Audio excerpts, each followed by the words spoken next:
Hi friends, welcome back to Just Week Creations. இன்னைக்கு இந்த வீடியோவில் பொங்கல் vlog பார்ட் 1 பார்க்கலாம். நான் பொங்கல் vlog-ஐ பார்ட்டாக ஷேர் பண்ணுறேன். ஸோ போர் அடிக்காமல் இருக்கும் அப்படின்றதுனால போகிற வழியில் நாங்கள் உப்பு தயாரிப்பாங்க இல்லையா, அந்த இடம் பார்த்தோம். அதை வீடியோ எடுத்து போட்டால் நிறைய பேர் பார்க்காதவங்களுக்கு யூஸ்ஃபுல்லாக இருக்கும், இல்லை தெரிஞ்சுக்கலாம் அப்படின்றதுக்காக தான் இதை நான் ஷூட் பண்ணி போட்டிருக்கேன் இந்த வீடியோவில். இது பார்த்திங்கன்னா எங்கே இருக்குன்னா ஈசிஆரில் மரக்காணம் போகிற வழியில் இருக்குது. இந்த மாதிரி நிறைய இருக்கும் அங்கங்கே. ஸோ அதில் ஒரு இடத்துல போய் வீடியோ எடுத்தோம் நாங்கள். இப்படி தான் உப்பை அணை கட்டி தயாரித்து அதை நம்மளுக்கு நல்லா க்ளீன் பண்ணி கொடுக்குறாங்க. இந்த மாதிரி தான் தயாரிப்பாங்க. இந்த பாருங்கள், இப்படி தான் அந்த தண்ணி நல்லா காஞ்சு உப்பாக மாறும். அதை தனித்தனியாக எடுப்பாங்க. அங்கெல்லாம் நிறைய பேர் எடுத்துகிட்ருக்காங்க பாருங்கள், அப்படி தான் எடுப்பாங்க. இதெல்லாம் உப்பு தான். நம்ம சீ வாட்டர் இருக்கு இல்லையா, அதை தான் இந்த மாதிரி உப்பாக மாற்றுறாங்க. இந்த மாதிரி இருக்கும் ஃபஸ்ட்டு அதுலேருந்து எடுத்தது. அதை திருப்பி க்ளீன் பண்ணுவாங்க. ஸோ இதுக்குள்ளே க்ளீன் பண்ணி வச்சுருக்காங்க பாருங்கள்.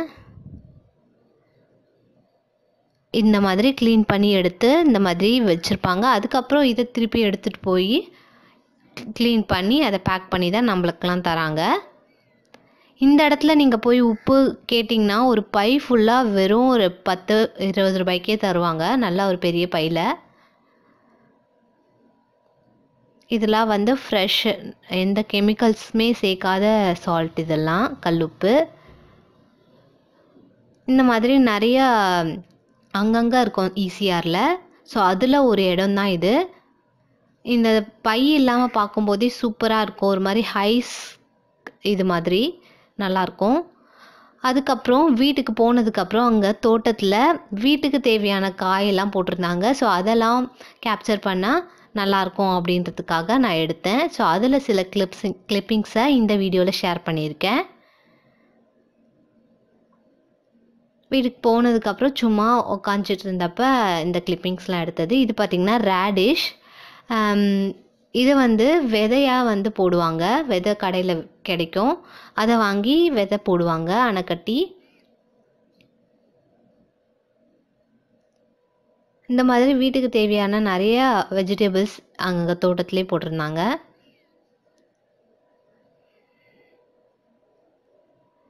அதே மாதிரி இது முத்த விடக்கூடாது, கொஞ்சம் அது வெளியே தெரியும் போதே எடுத்துடணும் அப்படின்லாம் சொல்லிட்டு இருந்தாங்க.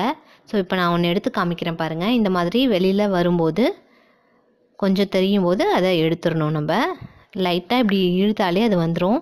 ரொம்ப அழகாக வந்திருக்கு பாருங்கள். அதில் எடுத்த ரேடிஷ் தான் இதெல்லாம். இந்த சைஸில் இருக்கும்போதே எடுத்துடணும், இதை விட பெருசாகிடுச்சுன்னா அது நல்லா இருக்காதுன்னு சொன்னாங்க. அடுத்து இதெல்லாம் குட்டி குட்டி செடிங்க. இது வெண்டைக்காய். அந்த குட்டி பையன் பறித்து காமிக்கிறான் பாருங்கள். அவன் ரிலேட்டிவ் பையன்தான். குட்டியாக இருந்தது ரொம்பவே. இது எல்லாமே எந்த ஒரு மருந்தும் போடாமல், பூச்சி மருந்து அடிக்காமல் இருக்க செடிகள் தான் எல்லாமே. இதே பூச்சி மருந்து அடித்தா இன்னும் நிறைய காய்க்கும் அப்படின்னாங்க. இது பார்த்திங்கன்னா பிரிஞ்சால், கத்திரிக்காய். இது செடி ரொம்ப பெருசாகிடுச்சு, ஆனால் கொஞ்சம் காய் கம்மியாக இருக்குது. இது பாருங்கள், ஒன்று இருக்குது பாருங்கள். இதில் இது இன்னும் பெருசாகும், சும்மா நான் உங்களுக்கு காமிக்கிறதுக்காக அதை பிரிக்க சொன்னேன். அப்புறம் இது மிளகா, பச்சை மிளகாய். இது எல்லாமே பார்த்திங்கன்னா விதை தான். ஸோ இப்படியே பிரித்து அப்படியே சமைக்கிறதுக்காக போட்டது தான் இதெல்லாம். எந்த ஒரு பூச்சி மருந்தும் இல்லாமல் இருக்கிறது. இது பார்த்திங்கன்னா சப்போட்டா மரம், ரொம்ப பெருசாக இருக்கும் எங்களோடது. ஹஸ்பண்டோட அம்மா வச்சது அப்போது, அவங்க இப்போ இல்லை. ஆனால் மரம் ரொம்ப பெருசாக இருக்கும், எப்பவுமே இருக்கும். இதில் இந்த மாதிரி பால் வரும், அதை நம்ம காய வச்சுட்டு தண்ணியில் போட்டு அலசி எடுத்து அந்த பால் போயிடும். அதுக்கப்புறம் நம்ம பழுக்க வச்சு சாப்பிட வேண்டியதுதான். இதை விட பெருசாக வரும். இது சின்ன காய். இது பக்கத்துலேயே மாங்காய் மரமும் இருக்குது. அது இப்போ சீசன் இல்லைன்றதுனால இருக்காது. இது காய். அப்புறம் இந்த இடத்துல உளுந்து போட்டிருந்தாங்க. உள்ளே வந்து நிறைய இது முந்திரி மரம் எல்லாமே இருக்குது, அதெல்லாம் போய் எடுக்க முடியல. ஒரே ஒரு முந்திரி மரம் மட்டும் நான் காமிக்கிறேன். இதுதான் உளுந்து செடி. இப்படி தான் இருக்கும் பாருங்கள் உளுந்து. இதுக்குள்ளே அந்த சீடு இருக்கும். இது காஞ்சதுக்கப்புறமா அதை பிரித்து காய வச்சு எடுக்கிறது தான் உளுந்து, நம்மளுக்கு கிடைக்கிற உளுந்து.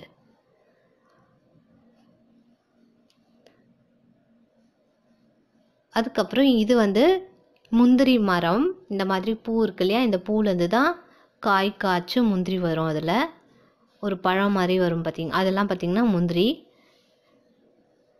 இப்போ சீசன் இல்லை, நான் சீசன் இருக்கும்போது இன்னொரு வாட்டி வீடியோ கேப்சர் பண்ணி போடுறேன் பாருங்கள். இந்த மாதிரி நிறைய மரம் உள்ள இருக்குது. நான் சும்மா கொஞ்சம் எடுத்தேன். இதான் வந்து சப்போட்டா மரம் பெருசுன்னு சொன்னேன் இல்லையா, அது. அப்புறம் அவரைக்காய் செடி. இது வந்து நாட்டு அவரைக்காய், பார்க்கவே டிஃப்ரெண்ட்டாக இருக்குது பாருங்க, டபுள் ஷேடில். நல்லா பெருசாக இருந்துச்சு காய்.